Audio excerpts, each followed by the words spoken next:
हम इस बात को लेकर के यहाँ पे जुटे हैं और हम लोग लेकर के माध्यम से ज्ञापन के माध्यम से सुधार करना चाहते हैं। तो पुलिस प्रशासन को बुला करके जब नहीं जा सकते हैं, आप पे हम लोगों का वीडियोग्राफी कराया जा रहा है।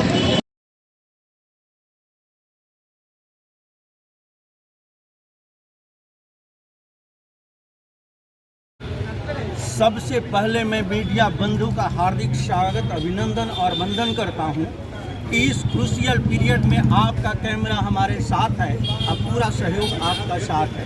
मैं SL. Thakur, all India life insurance agent association का राष्ट्रीय अध्यक्ष, आज मंडल कार्यालय वाराणसी भारतीय जीवन बीमा निगम के गेट पर आज मीडिया बंधुओं को मैं बताना चाहता हूँ कि पूर्व निश्चित कार्यक्रम अनुसार जिसकी की सूचना कार्यकारी अधिकारी और प्रबंध निदेशक मुंबई को दिया गया, भारतीय जीवन बीमा निगम के उत्तर मध्य क्षेत्र के क्षेत्रीय प्रबंधक को सूचना दी गई, वरिष्ठ मंडल प्रबंधक को सूचना दी गई कि 1 अक्टूबर 2024 के हुए परिवर्तन में अभिकर्ता और पॉलिसी धारकों के हितों को नजरअंदाज किया गया है, संस्था के हितों को नजरअंदाज किया गया है।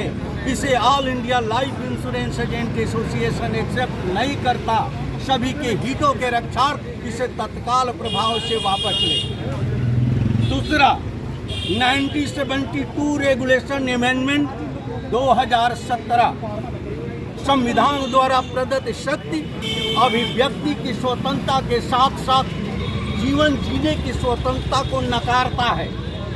यानी प्रबंधन द्वारा ये कुटरचित नियमावली जो बनाई गई है, इस अधिनियम का all India life insurance agent association निर्णय निंदा करता है तथा इसे वापस लेने की मांग करता है, क्योंकि ये फंडामेंटल राइट का उल्लंघन करता है। मैं कह सकता हूं कि संविधान हमें जीने का अधिकार देता है और इस नियमावली के तहत अभिकर्ताओं के जीने का अधिकार को छीना गया है। छोटी छोटी गलतियों में अभिकर्ताओं का सस्पेंशन होता है, अभिकर्ताओं का टर्मिनेशन होता है और उसके मिलने वाले हित लाभों को जब्त कर लिया जाता है, कमीशन को जब्त कर लिया जाता है। तो कमीशन जब्त होने के बाद जब रोजी रोटी के लिए परेशान अभिकर्ता होता है, मूलभूत आवश्यकता का हनन हो जाता है, यानी सारी जिम्मेदारियां सड़क पर आ जाती है और उसका जीवन जीना दुश्वार हो जाता है।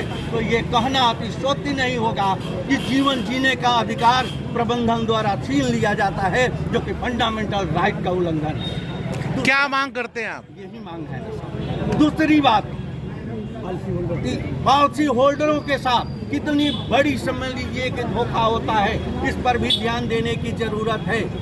दावे के समय अगर किसी भी तरह का कोई क्लेम होता है, क्लेम होने के बाद पॉलिसियों में छोटी छोटी कमियां निकाल दी जाती है।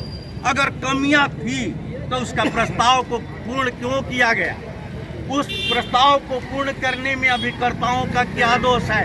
अभिकर्ताओं ने तो साक्षी बन करके परिचय कराया, उसकी जांच किया लाखों रुपए तनख्वाह पाने वाले अधिकारी ने, लाखों रुपया इंसेंटिव पाने वाला अधिकारी ने, लाखों रुपया पुरस्कार वितरण पाने वाला अधिकारी ने, और पास किया उसने। अगर किसी भी तरह की कोई त्रुटि पाई जाती है तो पॉलिसी धारक का पैसा जब्त हो जाएगा, अभिकर्ता को टर्मिनेट कर दिया जाएगा और उसके कमीशन को जब्त कर दिया जाएगा। का उल्लंघन नहीं है, समता का उल्लंघन है या नहीं है? जवाब दे प्रबंधन, ये समता का उल्लंघन कि उसी व्यवसाय के आधार पर कमीशन पाने वाले अभिकर्ता को टर्मिनेट किया जाता है, पॉलिसी धारक के हितों को नजरअंदाज करके उसके समस्त हित लाभों को जब्त कर लिया जाता है और वही लाखों रुपया तनख्वाह पाने वाले अधिकारियों पर ऊपर कोई कृत कार्रवाई नहीं की जाती है। यह समता का उल्लंघन है, संविधान के फंडामेंटल राइट का उल्लंघन है। संगठन इसका विरोध करता है। इसके साथ साथ मैं बताना चाहता हूं आप सभी बंधुओं को, अभिव्यक्ति के स्वतंत्रता को नकार दिया है ये भारतीय जीवन बीमा निगम प्रबंधन ने। 3 अगस्त 2021 को एक सर्कुलर सेंट्रल ऑफिस से जारी होता है और फरमान जारी कर दिया जाता है कि अभिकर्ताओं का दमन होता रहेगा, पावसीधारकों का दमन होता रहेगा, शोषण होता रहेगा, लेकिन आप आवाज नहीं उठा सकते हो। अगर आवाज उठाओगे तो वो रचित नियमावली के अंतर्गत एजेंसी को सस्पेंड किया जाएगा और बर्खास्त किया जाएगा और तुम्हारे कमीशन को जब्त कर दिया जाएगा। ये अभिव्यक्ति की स्वतंत्रता पर प्रहार है या नहीं है? अगर अभिव्यक्ति के स्वतंत्रता पर प्रहार है, संविधान की धज्जियां उड़ाने वाली तुम्हारी नियमावली है, तो all India life insurance agent association तुम्हारी नियमावली को खारिज करता है और जस्टिस की मांग करता है। यही आज का आंदोलन है, यही आज का हमारा प्रदर्शन है, जिसको लेकर के ये हम कोशिश करेंगे कि प्रबंधन आवे, फेस करे और जवाब दे।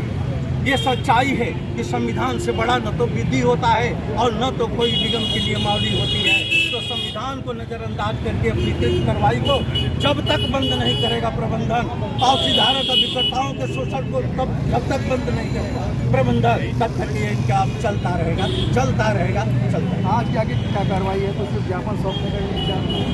आज हम सवाल पूछने के लिए यहाँ उपस्थित हैं कि फंडामेंटल राइट के अंतर्गत अभिकर्ताओं और पावसीधारकों का शोषण के लिए जिम्मेदार कौन? जवाब दे कार्यकारी अधिकारी और प्रबंध निदेशक मुंबई, जवाब दे क्षेत्रीय प्रबंधक उत्तर मध्य क्षेत्र भारतीय जीवन बीमा निगम। अरे सर, हम लोग खड़े हैं, हम लोग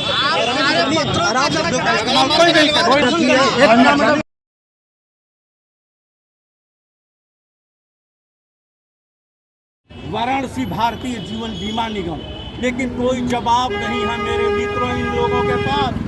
तो इन्होंने किया क्या कि पर्दे के पीछे छुपे पड़े हैं। गेट को इन्होंने बंद कर दिया, जो कि नियम विरुद्ध है। गेट नहीं बंद होना चाहिए। अभिव्यक्ति के स्वतंत्रता के अंतर्गत, हमारे लोकतांत्रिक अधिकारों के अंतर्गत बातों को सुनना चाहिए, जो कि नहीं सुना जा रहा है। आगे क्या करेंगे आप? ये आंदोलन अनवरत पूरे देश के अंदर जारी रहेगा। जन जागरूकता और जगह जगह धरने प्रदर्शन के अंतर्गत ये संघर्ष जारी है। धन्यवाद।